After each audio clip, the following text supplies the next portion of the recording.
What's good, everyone? Welcome to the AEW Dynamite review. We are reviewing February 15, 2023's episode of AEW Dynamite. We're going to get straight into it. So we're talking about Christian Cage's return to start off the show, and then we'll talk about some of the other important things that you may or may not have missed, depending on whether or not you watch the show. But anyways, let's get straight into the talk. So Christian Cage ended up returning on tonight's episode of AEW Dynamite. This actually came after a Jungle Boy versus Brian Cage match. Jungle Boy won the match. It was a back and forth match. It was an okay match. It didn't go too long, but as soon as that match came back from commercial break, Christian Cage actually comes out while Jungle Boy is making his way to the ramp to walk up, obviously go backstage.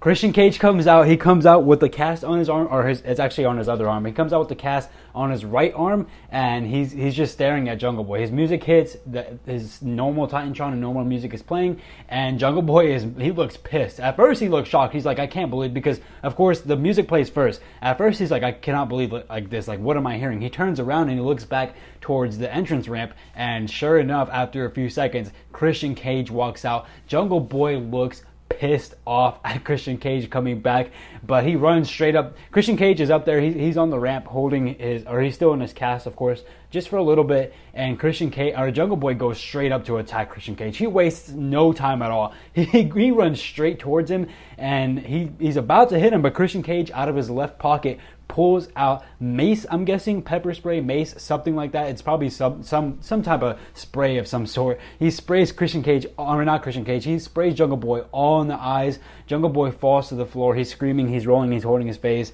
Christian Cage still goes down. He's spraying Jungle Boy while he's all over the floor. And yeah, Christian Cage is back. Throws the mace somewhere else. I'm not really sure what he does with it, but he ends up picking up Jungle Boy, hits the kill switch. Jungle Boy is lights out right on top of the entrance on the ramp, hits his face directly into the steel. Christian Cage is back, and it looks like they're going back straight up with the storyline that they last were doing, Christian Cage versus Jungle Boy. And yeah, Christian Cage, he also picks up Jungle Boy again. He's like choking him before he does the kill switch. He's just talking a lot of trash. It looks like they're going to do this feud yet again, and Christian Cage is back. He wants his revenge on Jungle Boy. And that's pretty much all there is to say about this segment, though. Christian Cage is back. I'm hyped to see him back. I'm excited to see this new feud. Well, not necessarily new, but I'm excited to see this feud go again. And yeah, let's see what happens. Let me know down in the comments below, who do you want to see win this feud? Do you want the young and up-and-coming talent, or I guess not necessarily up-and-coming anymore, but the young talent Jungle Boy to win? Or do you want the grizzled vet Christian Cage to win? Let me know down in the comments below. But that is pretty much the main topic of this video. Let's get on to the rest of the review, where I will be covering some of the most important things that happened in Dynamite. Not necessarily everything, but just the most important matches and segments that did happen during this week's episode of AEW Dynamite. Let's get straight on with the review. So one of the first matches in the night was Jon Moxley and Claudio Castagnoli versus Rush and Preston Vance in the Texas Tornado tag match. And this was a pretty good match. It was pretty brutal. A lot of blood was spilled. So if you're into that, if you're into consensual violence, go ahead and check out this match for sure if you haven't already seen it. Match went probably like 20-25 minutes long.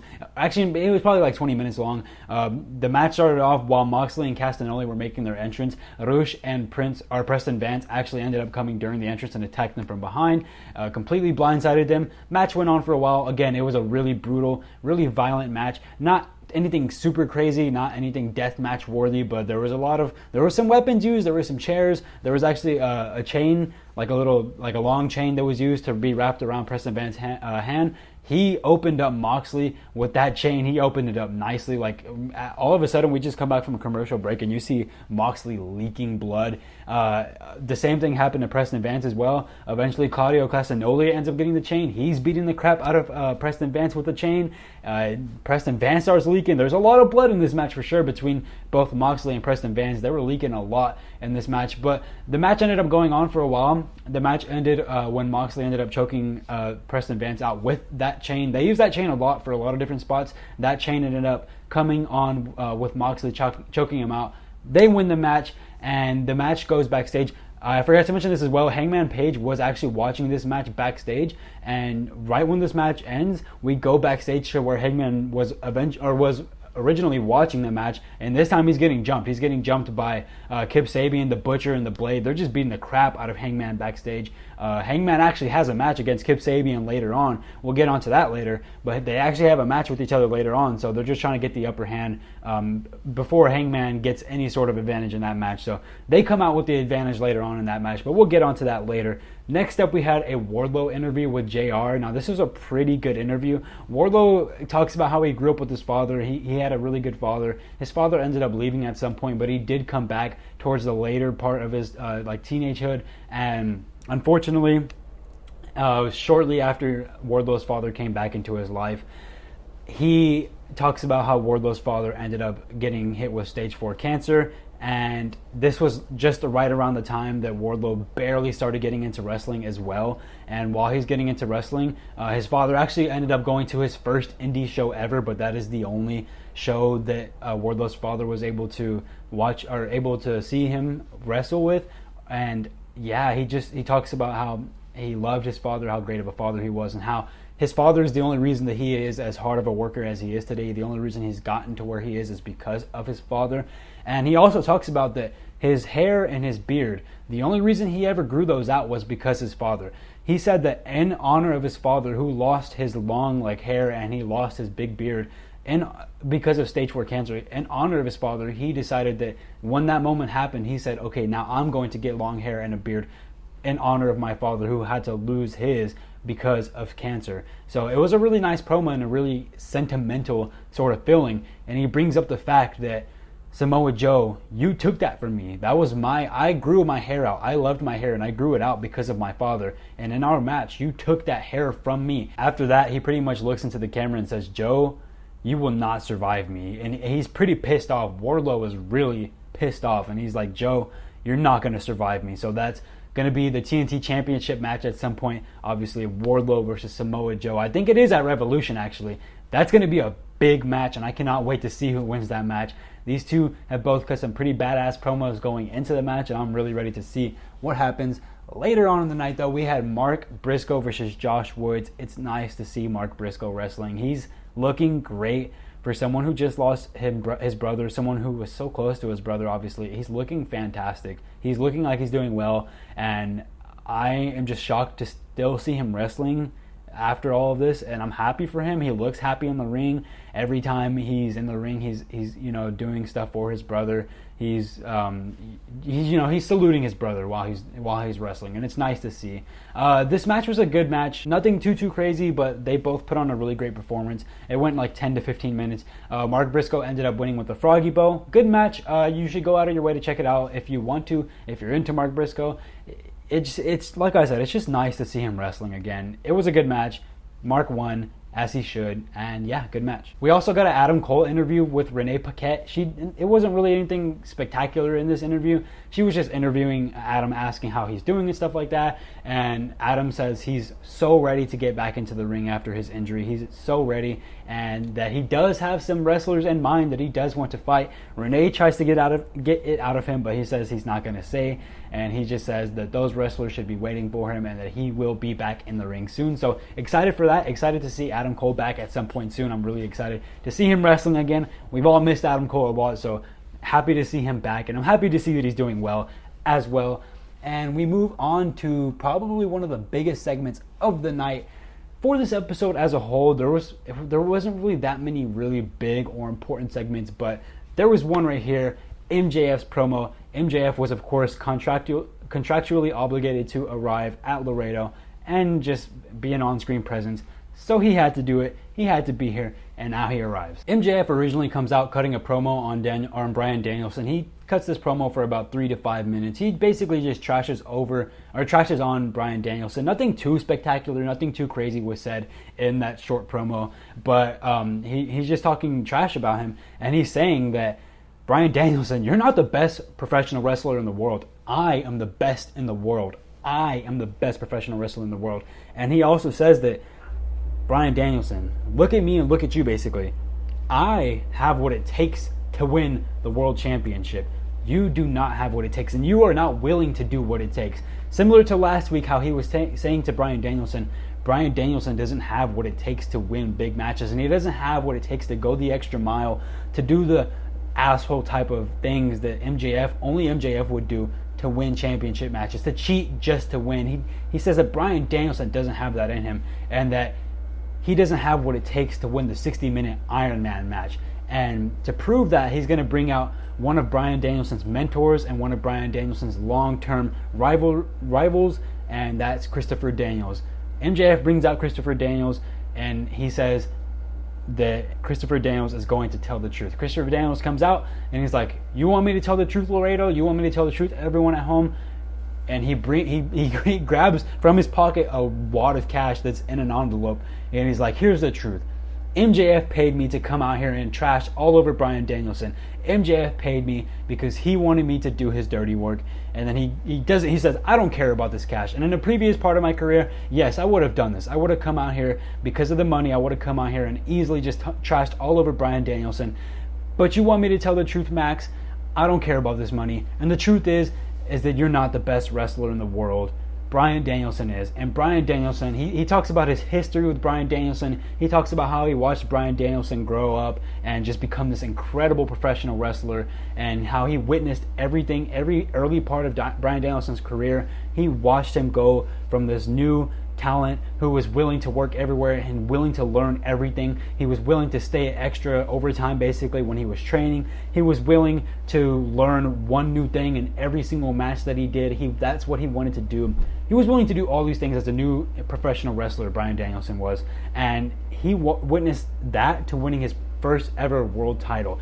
And he says that the truth is, Max, is that you're not the best. You want me to tell the truth? You're not the best. Bryan Danielson is. He says, Bryan Danielson is the best wrestler in the world today, and MJF, you're just a fraud. MJF gets pissed off. He slaps the crap out of the mic out of Christopher Daniels' hands. After that, Christopher Daniels gets in MJF's face. They're both trash talking. Christopher Daniels ends up slapping the crap out of MJF. That pisses MJF off. But you know, Christopher Daniels is not going to stand back. MJF backs up a little bit, but Christopher Daniels charges for him. And while he's charging towards him, he ends up getting kicked in the balls. MJF goes low.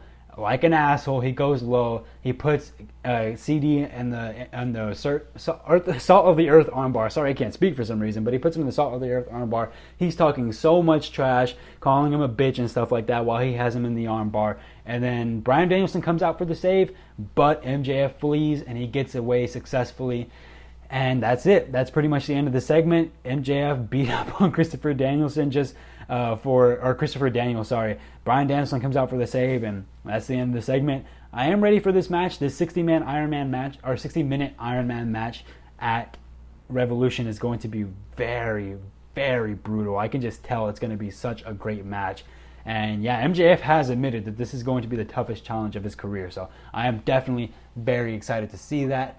Later on in the night, we also have the Acclaimed announcing that they're invoking the rematch clause, which I didn't know the AEW had. I didn't know they had a rematch clause, but they said that they're invoking their rematch clause because at Revolution it's supposed to be a triple threat tag team match, including the Guns, but now they're making it a fatal four-way tag-way match. So at Revolution, we're going to see a fatal four-way tag match for the AEW World Tag Team Championship matches, or AEW World Tag Team Championships. And the only two teams we have included right now is the Guns and the Acclaim. The other two teams have not been included yet. They're going to do like a casino battle royale to see who's going to fight for those two extra spots. So that's pretty cool as well. Later on in the night, again, we have two more segments that I'll talk about. We had Hangman Adam Page versus Kip Sabian. Hangman won pretty comfortably despite being jumped by Kip Sabian and the Butcher and the Blade earlier in the night. He still won pretty comfortably. But after the match, Blackpool Combat Club came down to the ring and they surrounded Hangman. It was the three of them versus Hangman. And Mox is just straight up saying, like,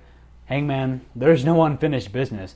A couple weeks ago, you got pinned, and that's it. There's no unfinished business between us. I know you think that there is, but there's not. This is it. I won. Hangman, just let it go. He tells Hangman to just let it go. And Hangman says, Mox, I know you're not satisfied with the way that you won. You won with the roll-up victory. I know that you're not satisfied with that win.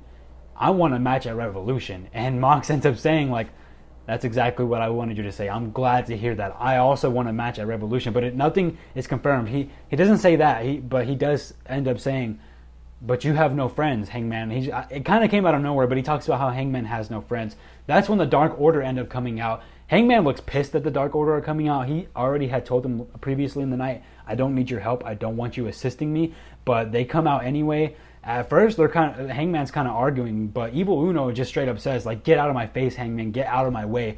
And he steps up to Mox, and he says, he's talking a lot of trash to Mox. He's like, I'm not afraid of you, Mox.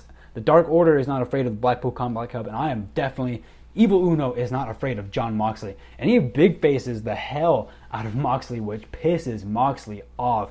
I can't believe he did it. And I thought Moxley was going to explode right then and there and just beat down on Evil Uno. Surprisingly, he didn't, though. He kept his cool, he kept it straight, and he didn't beat down on him. But he just looks past Evil Uno because Hangman was still standing behind Evil Uno. He looks past Evil Uno. He was like, Hangman, at Revolution, you and me, Texas death. So they're going to do, not for sure confirmed, but it's looking like right now there's going to be a Texas death match.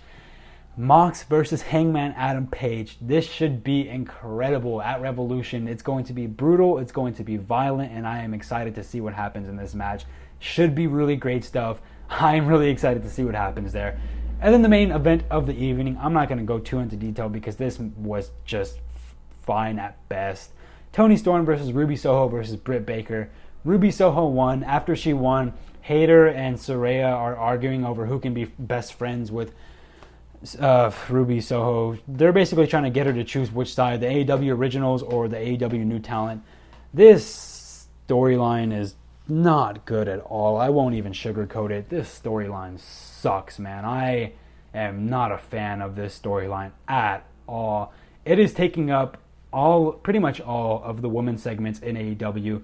And it is not good at all. It is, quite frankly, bad. I can't even lie. It's bad. I'm not excited to see whatever they plan on doing. I'll give it the benefit of a doubt, but man, with what I've been seeing these past few weeks, it is not good at all. But with that being said, I'm going to go ahead and end that review there. I would rate tonight's Dynamite a 3 out of 5. Unfortunately, for Dynamite standards, it's a 3 out of 5. It should have been a lot better, could have been a lot better. There were still some good matches on tonight, but a lot of the matches just simply didn't matter, to be honest. Like, a lot of the in-ring action, yes, it was decent, it was good, it's what you expect from AEW Dynamite, but it didn't matter in a lot of situations. A lot of the stuff that mattered happened after the matches or backstage. Tonight just felt like a filler episode. It felt like you could miss tonight's episode of AEW Dynamite and you wouldn't have missed anything. So if you haven't watched it, would I recommend watching it? Probably not, unfortunately. It's one of those rare AEW Dynamites where it's just like, yeah, you could probably miss it. So, yeah, 3 out of 5 for me tonight. It wasn't bad by any means. Aside from the main event, the ending, it wasn't bad by any means. But with that being said, it was just a fine episode of AEW Dynamite. Not worth going out of your way to watch. But if you have an extra 2 hours and you want to watch some decent wrestling, go ahead and check it out. But with that being said, I'm going to end that review there, guys. Let me know what you thought of AEW Dynamite in the comments down below. Like this video if you did enjoy it, and subscribe to the channel if you are new. We are doing our Elimination Chamber predictions this Saturday night, so come... Or not predictions, sorry. The predictions are actually dropping tomorrow, Thursday. But we're doing our Elimination Chamber watch along, so come watch. Subscribe to the channel down below so you can watch us live react to Elimination Chamber. Should be me and my friend John there, so we'll go ahead and watch that pay-per-view. Should be good stuff.